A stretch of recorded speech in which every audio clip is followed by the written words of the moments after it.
Good news good news good news. ಇಡೀ ರಾಜ್ಯದ ಎಲ್ಲ ರೈತರಿಗೆ ಗುಡ್ ನ್ಯೂಸ್. ಭೌತಿಕತೆ ಬದಲಾವಣೆಗೆ ರಾಜ್ಯ ಸರ್ಕಾರದಿಂದ ಹೊಸ ಮಾರ್ಗಸೂಚಿ ಪ್ರಕಟ. ಹೌದು, ರಾಜ್ಯದಲ್ಲಿ ಈಗಾಗಲೇ ಅನೇಕ ರೈತರು ಕೇಂದ್ರ ಸರ್ಕಾರ ಮತ್ತು ರಾಜ್ಯ ಸರ್ಕಾರ ನೀಡುತ್ತಿರುವ ಸರ್ಕಾರಿ ಸೌಲಭ್ಯಗಳನ್ನು ಪಡೆಯುವಲ್ಲಿ ವಿಫಲರಾಗುತ್ತಿದ್ದು, ಜಮೀನಿನ ಪಹಣಿ ಪೂರ್ವಜರ ಹೆಸರಿನಲ್ಲಿಯೇ ಉಳಿದುಕೊಂಡಿರುವುದರಿಂದ ಅಂತಹ ರೈತರು ಯಾವುದೇ ಪ್ರಯೋಜನ ಪಡೆದುಕೊಳ್ಳುತ್ತಿರಲಿಲ್ಲ. ಈಗ ಇನ್ಮುಂದೆ ಭೌತಿಕತೆ ಮಾಡಿಕೊಳ್ಳಲು ರಾಜ್ಯ ಸರ್ಕಾರವು ರೈತರಿಗೆ ಇನ್ನಷ್ಟು ಸರಳ ಮಾರ್ಗಸೂಚಿಗಳನ್ನು ಪ್ರಕಟಣೆ ಮಾಡಿದೆ. ಇಲ್ಲಿಯವರೆಗೂ ನಿಮ್ಮ ತಂದೆ ತಾತ ಮುತ್ತಾತನ ಹೆಸರಿನಲ್ಲಿಯೇ ಜಮೀನು ಉಳಿದುಕೊಂಡಿದ್ದು, ಯಾವುದೇ ದಾಖಲೆಗಳು ಇಲ್ಲದೆ ಹಾಗೆಯೇ ಬಿಟ್ಟು ಕೇವಲ ಉಳುಮೆ ಮಾಡಿಕೊಂಡು ಬರುತ್ತಿರುವ ರೈತರಿಗಂತೂ ಇದೊಂದು ಸುವರ್ಣ ಅವಕಾಶ ಅಂತಾನೆ ಹೇಳ್ಬೋದು.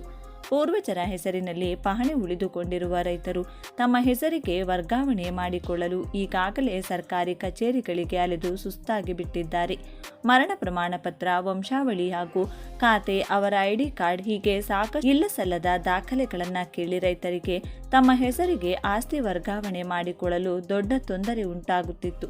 ಹಾಗೂ ಅನೇಕ ರೈತರು ಕೂಡ ಅಧಿಕಾರಿಗಳಿಗೆ ಸಾಕಷ್ಟು ಹಣ ಕೊಟ್ಟರೂ ಸಹ ಅವರ ಹೆಸರುಗಳಿಗೆ ಆಸ್ತಿ ವರ್ಗಾವಣೆ ಮಾಡುವ ವಿಫಲರಾಗುತ್ತಿದ್ದಾರೆ. ಈಗ ರಾಜ್ಯದ ಕಂದಾಯ ಇಲಾಖೆಯು ಇಂತಹ ಸಮಸ್ಯೆಗಳನ್ನು ಗಮನಿಸಿಯೇ ಖಾತೆ ಬದಲಾವಣೆಗಾಗಿ ಸರ್ಕಾರದಿಂದ ಹೊಸ ಮಾರ್ಗಸೂಚಿ ಪ್ರಕಟಿಸಲಾಗಿದ್ದು, ಈ ಮಾರ್ಗಸೂಚಿಯ ಪ್ರಕಾರ ಪೂರ್ವಜರ ಹೆಸರಿನಲ್ಲಿಯೇ ಉಳಿದುಕೊಂಡಂತ ಜಮೀನಿನ ಪಹಣಿಗಳನ್ನು ಪ್ರಸ್ತುತ ಉಳುಮೆ ಮಾಡಿಕೊಳ್ಳುತ್ತಿರುವ ರೈತರ ಹೆಸರುಗಳಿಗೆ ವರ್ಗಾವಣೆ ಮಾಡಿಕೊಳ್ಳಲು ಮತ್ತಷ್ಟು ಸರಳ ವಿಧಾನ ಹಾಗೂ ನಿಯಮಗಳನ್ನು ಜಾರಿಗೊಳಿಸಿದೆ.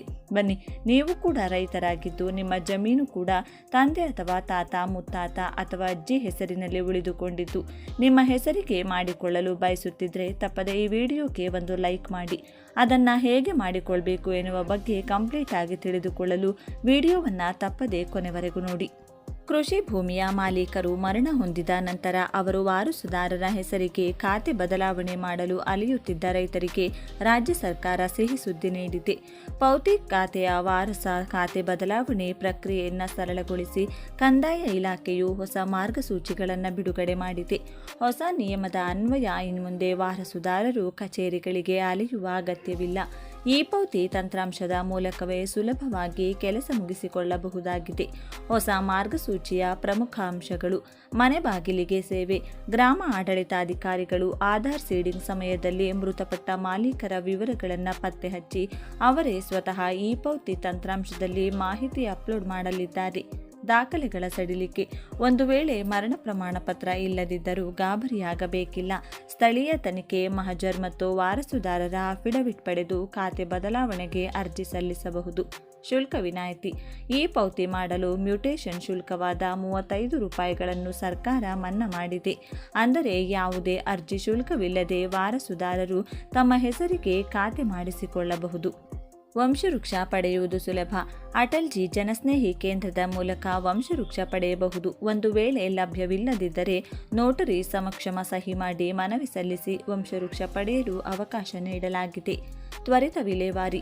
ಅರ್ಜಿ ಸಲ್ಲಿಸಿದ 15 ದಿನಗಳ ನೋಟಿಸ್ ಅವಧಿಯಲ್ಲಿ ಯಾವುದೇ ಆಕ್ಷೇಪಣೆ ಬಾರದಿದ್ದರೆ ತಕ್ಷಣವೇ ಭೂಮಿ ತಂತ್ರಾಂಶದ ಮೂಲಕ ಹೊಸ ವಾರಸುದಾರರ ಹೆಸರು ಪಹಣಿಯಲ್ಲಿ ದಾಖಲಾಗುತ್ತದೆ.